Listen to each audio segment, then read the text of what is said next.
This is a Silver Bullet Security Podcast with Gary and McGraw. I'm your host, Gary McGraw, CTO of Cigital and author of Software Security. This podcast series is co-sponsored by Cigital and IEEE Security and Privacy Magazine. For more, see www.computer.org/security and www.cigital.com/silverbullet. This is the 123rd in a series of interviews with security gurus, and I'm pleased to have with me today Yanek Korff. Hi, Yanek. Hey, Gary. I've known Yanek for a long time. Yanek Korff is currently a consultant for Korff Consulting, LLC. He's also the owner. Yanek was previously the vice president of the Mandiant computer incident response team. He's also worked at AOL as the leader of the security engineering team at Bell Atlantic and also at Cigital a million years ago. Yanek has a decade or more of experience in security operations, development, and infrastructure. He also established AOL's PKI. We served together on the advisory board of Intrepid. And Yanek has a BS in computer science from the College of William and Mary and an MS in MIS from University of Virginia. He lives in Virginia with his family, but he's in California today. Hi, Yanek. How are you doing? I'm good. I hope your trip out there wasn't too bad. It was pretty uneventful. It was a bit of a last-minute trip, so I caught the much-wanted middle seat, but I survived. Oh, you lucky guy, and probably on United too, huh?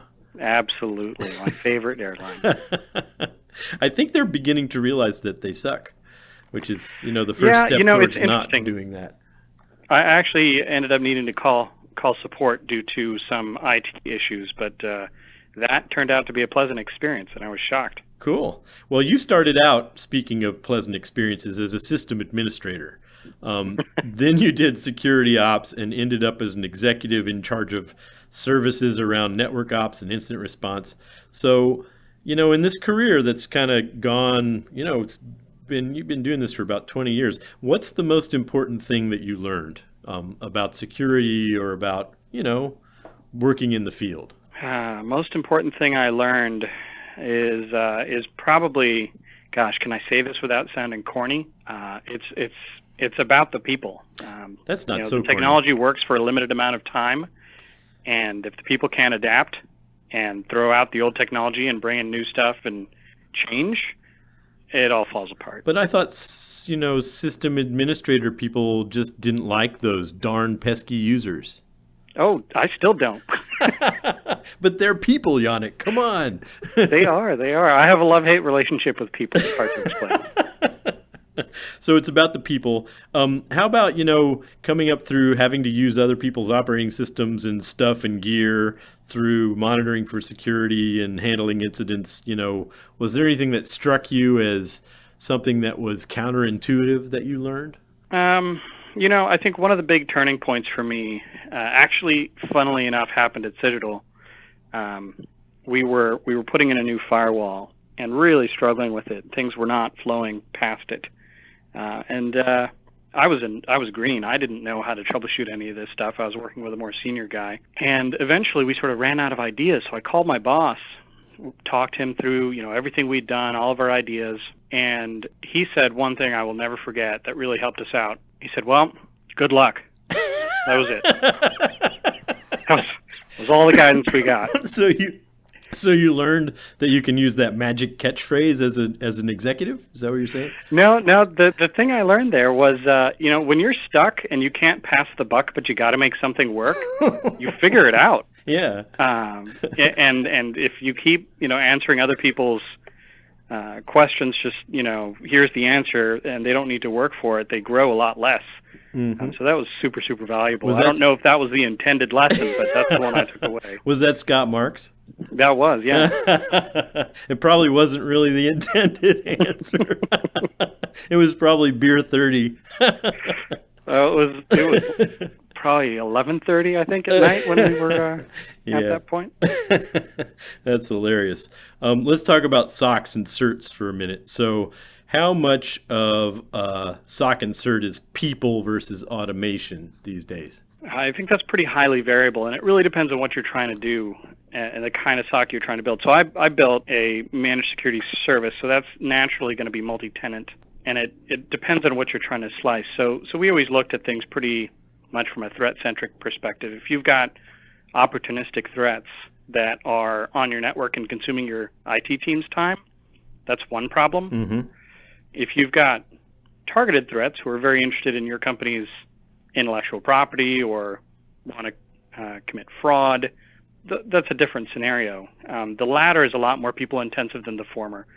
But I think if you look at the managed security space today, yeah, you'll find they're really applying people to technology problems in a lot of cases. So I've been kind of disappointed to the way that space has been evolving. In a sense that the automation isn't what it could be. We still need the people, really but automation needs to be improved. Yeah, absolutely. Okay.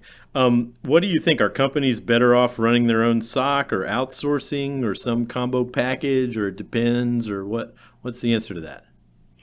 So if you look at we'll call them the security 1%ers, the guys who have massive security budgets and have somehow an access to security talent that's relatively unlimited, mm-hmm. Sure. You can buy the right pieces of the technology. You can put them together and grow your own security operations center. Mm-hmm. And most importantly, if you can provide interesting bad guy stuff on your network all the time, then you can even retain those people. Right. The security people really need a constant stream of entertainment, which most companies refer to as bad news. So outsourcers get better people because it's less boring. It's tremendously less boring. I'd talk to new employees back at Mandiant 90 days after they had started, and consistently would hear, "Man, I have learned more here in the last 3 months than I did in the last 3 years at my last job." Yeah, we hear that too. Of course, we're not really in operations, so there's always stuff to do in security engineering because you're building new things. Software security is different that way. But operations is just as important, and it does get boring. If nothing happens, you've done your job. And ironically, if nothing happens and you go and ask for an increase in budget, they tell you that nothing happened and they cut it. Well, that's the funny thing about systems administration, where I came from, right? It's if you're doing a great job, nobody notices you. But if you're not doing a great job, everybody notices you for the wrong reasons. Hard to be right. Yeah, it's a no-win. Yeah. What do you think we've learned over the years from incident response in terms of computer security? I hope that we have learned, and this may not be exactly what you're asking, but I hope we have learned that one response does not fit all. For a long time, we worked with customers who believed, you detect and you reimage the machine, and that is incident response. Like, that is the process. Yep. Just clean up the mud puddle and keep on going. Exactly. And it took tremendous amounts of time and education to get people around to the idea that, no, maybe instead we can ask some questions about how that got there, figure out if it's anywhere else, and then come up with a more comprehensive plan, depending on what we're dealing with. In the case of those targeted attacks. Sure, if it's an opportunistic one, yeah, clean it up, whatever. You're going to get another one. But, yep. In a month or so, take a look at the last month's worth of data and go find some root causes for that and address it.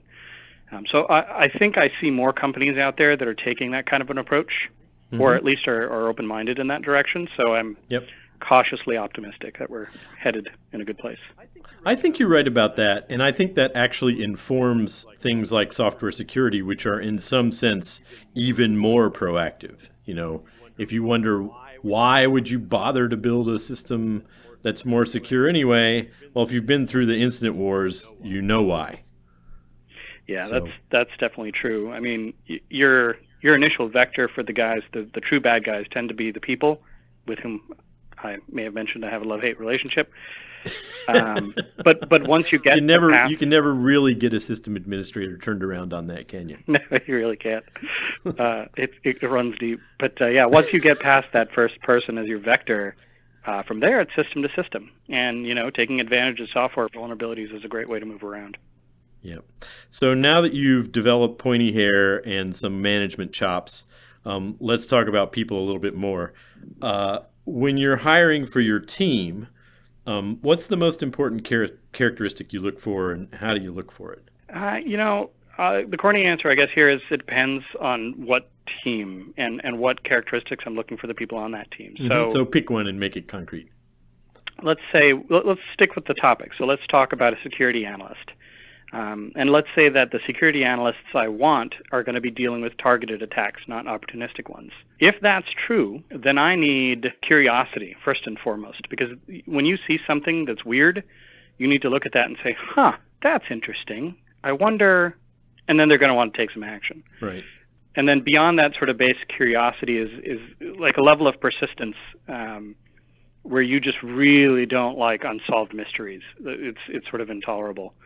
And you're creative, which means you adapt to different situations. So those three are probably the top ones for that kind of a role. Okay. We've made mistakes at hiring folks who are more process-oriented. They like to know what the next step is, and that didn't work. Like, very directly did not work in that kind of environment. Right, so more of an engineer and less of a creative type, yep. say. So how do you find people like that? You know, in some sense, interviewing's like going on one date and deciding whether to get married, which is always a weird thing. Yeah, it's certainly hard, and I have yet to hear of anybody with, a 100% success rate. But we did have a pattern we followed when it came to hiring, and it really stemmed down to asking people to tell you about themselves. Like, tell me your story, where you came from, what you did, and all the changes that you went through. Why did you do that? Mm-hmm. What prompted you to go from one job to another? What was not interesting about the last one, more interesting about the next one? And through that story, you end up getting most of your questions answered, I've found. Mm-hmm. You'll find the folks who are like, I learned a whole bunch of stuff there, and I felt like I had sort of mastered that. And I got this other opportunity. I was talking to a buddy of mine, and they had this problem, and they hadn't figured out how to solve it yet, and I thought that was really interesting. So I went over there, and you'll feel that enthusiasm come through. Right. So you're looking for passion, you're looking for enthusiasm, and it's okay if somebody moves on to, say, something more interesting. As long as you're a manager, you can make sure they always have something interesting in front of their nose if you're doing it right. Yeah, and frankly, I'm not... and this is a little bit unpopular, but I'm not hell-bent on keeping people forever. I've changed jobs. Yep. I don't want people to be stuck in a job that they don't like. I had an employee years ago who came to me and said, I don't like my job. Say, okay, go get a new one. That was the beginning of our one-on-one. So, kudos to her. That's a ballsy thing to do. Right. We had a really good conversation, sort of figured out what the issues were, and they were issues that I was not going to be able to fix for at least 2 years between the shape of the business. And so I was fully supportive when she changed jobs. I was very sad to see her go, but happy that she was moving into something that she enjoyed. Yeah, and in some sense, if you're going to change the world, like I've been trying to do in software security, you got to expect people to go out and to grow past your organization sometimes. And as long as they leave and they're happy with their experiences in the past, they can help spread the good ideas that they might have accidentally caught while they were working at your place. We'll be right back after this message.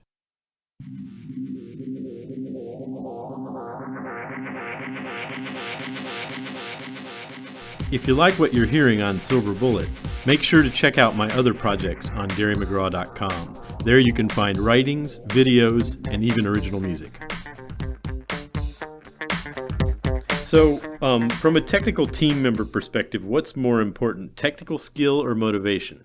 There's a strong temptation for me to say the motivation, because that's what's going to drive you. But you've got to be able to hit the ground running to earn the credibility of your peers. Yep. So there's a baseline from a technical skill perspective that you just can't get around. Very well put. So you got to have both. You can't just be utterly motivated and clueless.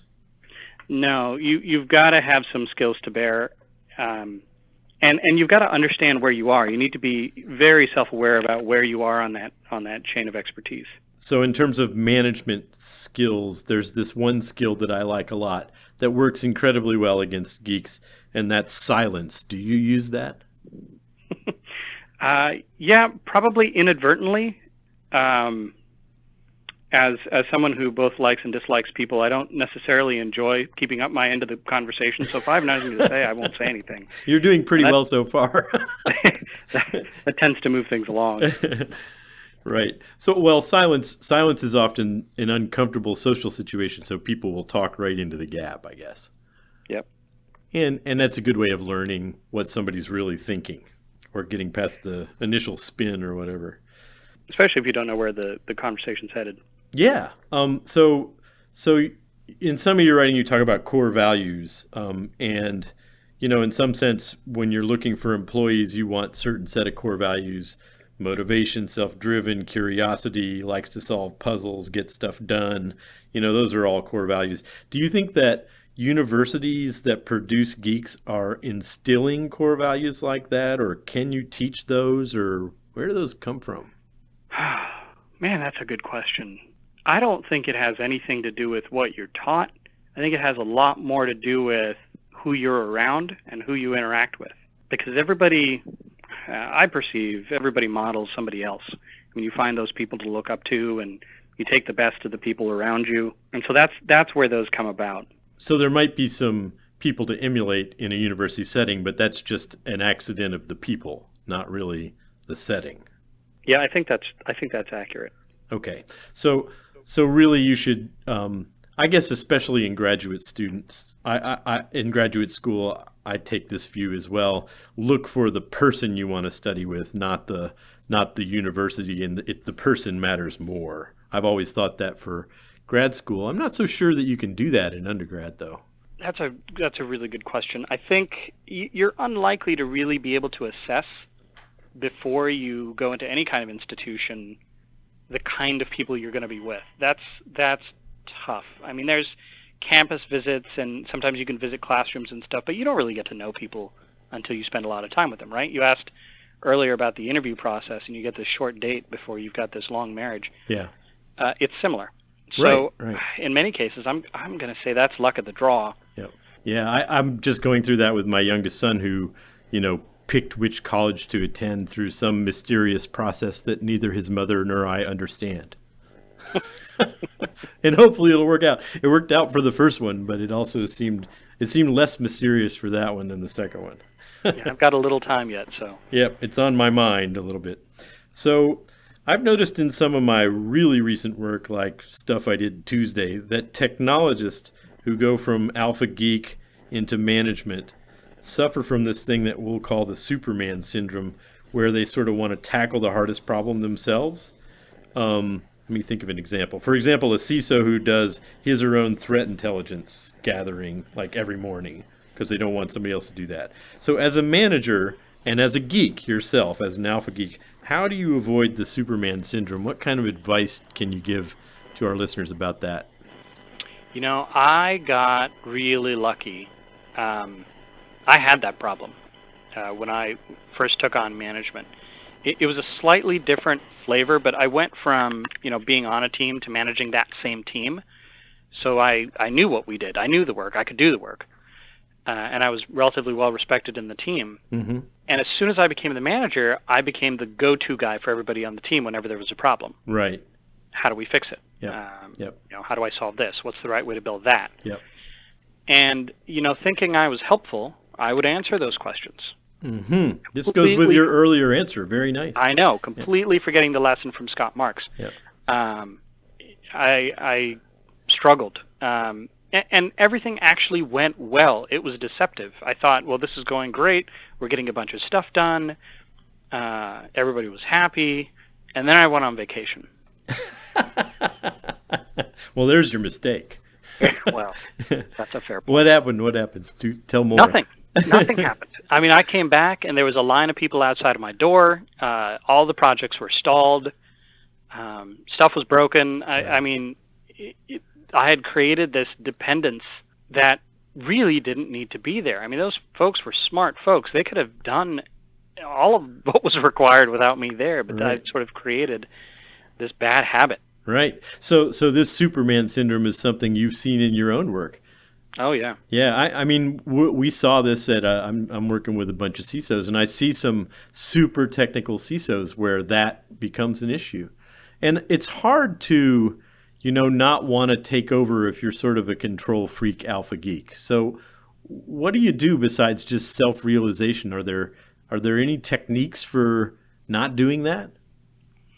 I said earlier I was lucky. The luckiest part for me was we had a sister team at the time. So I was running a team of system administrators. We had a sister team of developers.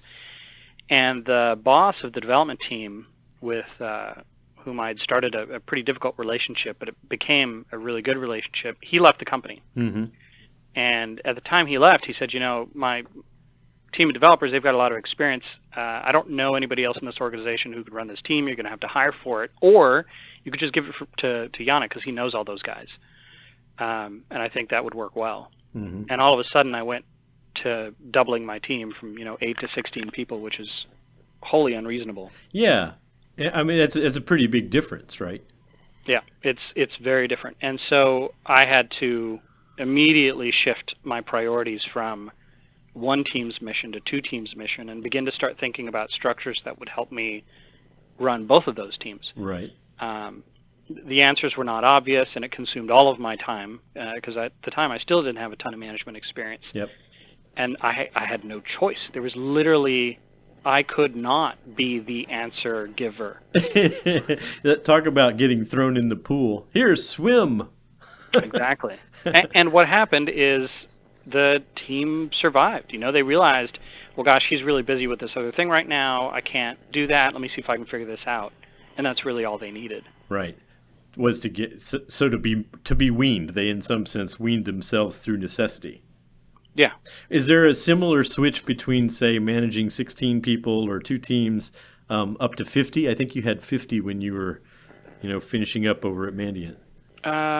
Yeah, there were probably, I think by the time I left FireEye, it was closer to 100. Okay. But that was, a little bit after the acquisition. Right.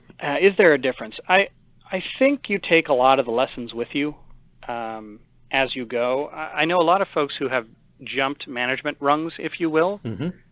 and I'm glad I didn't. It's a lot harder to do it the slow way, I think, but you learn a lot better lessons along the way.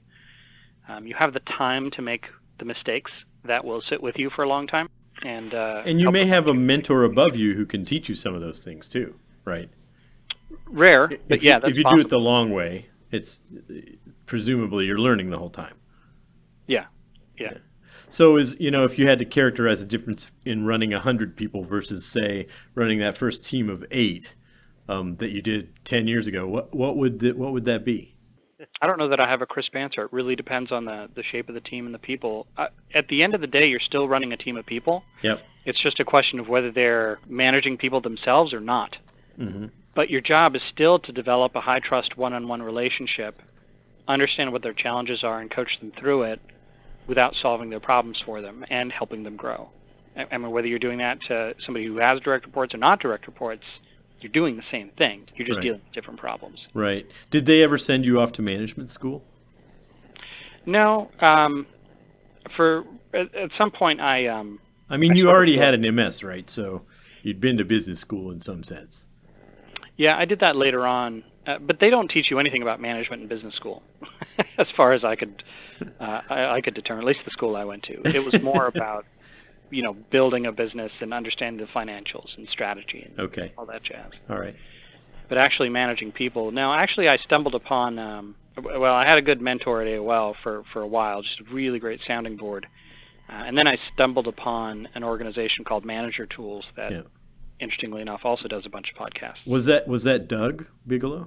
No, Doug Bigelow did run the organization at AOL, but the mentor was Lavenna. Doug was pretty ill when I started. Oh, he was up higher too, I guess. Yeah, he was Lavenna's boss. Yeah, he was very good. His legacy is still around in a bunch of people that I know in the field. It's very interesting. Yeah, he really had a good attitude. I remember I talked to him early on at my role there as I was moving into a management role, and he said, whatever you love about the technical work, people are going to tell you need to let that go. I'm going to tell you don't. Hold on to it and make them pry it out of your hands, your cold, dead fingers. Wait a minute. Now you're getting me confused about the Superman syndrome.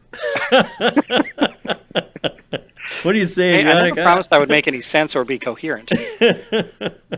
Well, we better quit then. It's been about half an hour. So last question, which has nothing to do with anything. So you've had a huge fish tank for many years. What's your favorite creature, and how big is your current tank? Oh man. So the tank, which is the easier question, is 300 gallons. Holy cow. That's the main display tank. Then you've got, the filtration system underneath it, which is probably another 100 gallons, and the refugium, which keeps an environment without predation, which is probably another 20 gallons. And then I've got the back room where I've got a water reservoir. So all told, there's a bunch of water involved. But you just tell your wife it's 300 gallons, huh? Is that how that works? That's pretty much how that works. Okay. Well, what's your favorite creature in the pile? Generally speaking, I think my favorite set of creatures are corals. I'm not in it for the fish. The corals I find way more fascinating. Yeah. They have this weird symbiotic relationship with algae that live inside their bodies. Mm-hmm. And they're kind of immortal. I mean, they just keep growing and splitting and growing, and you got to work to kill them. Do you dive? I don't do scuba diving. I desperately want to find time to go do that. Oh, you gotta. Yeah, I just got certified this spring because my son Eli's been diving for 5 years, and he finally just dragged me along with his mother's also certified. And wow, is it cool. Definitely do it. Yeah, I saw you went on your trip and you got that certification a little while ago, and I was envious without a doubt. Well, just do it. Just do it. I'm very busy. Dude, you work for Korff Consulting. Give yourself some sort of project in, St. Croix. Yeah, I totally should do that. Well, thanks, Yanek. It's been interesting talking to you. Appreciate your insights. Yeah, you bet. This has been a Silver Bullet Security Podcast with Gary McGraw. Silver Bullet is co-sponsored by Cigital and IEEE Security and Privacy Magazine and syndicated by Search Security. The May-June issue of IEEE S&P focuses on the economics of cybersecurity. It also features our interview with Jacob West, in which we discuss the IEEE Center for Secure Design. Check out the video we shot to celebrate episode 120, 10 years of the Silver Bullet Security Podcast, and it includes drones. Show links, notes, and an online discussion can be found on the Silver Bullet webpage at www.cigital.com/silverbullet. This is Gary McGraw.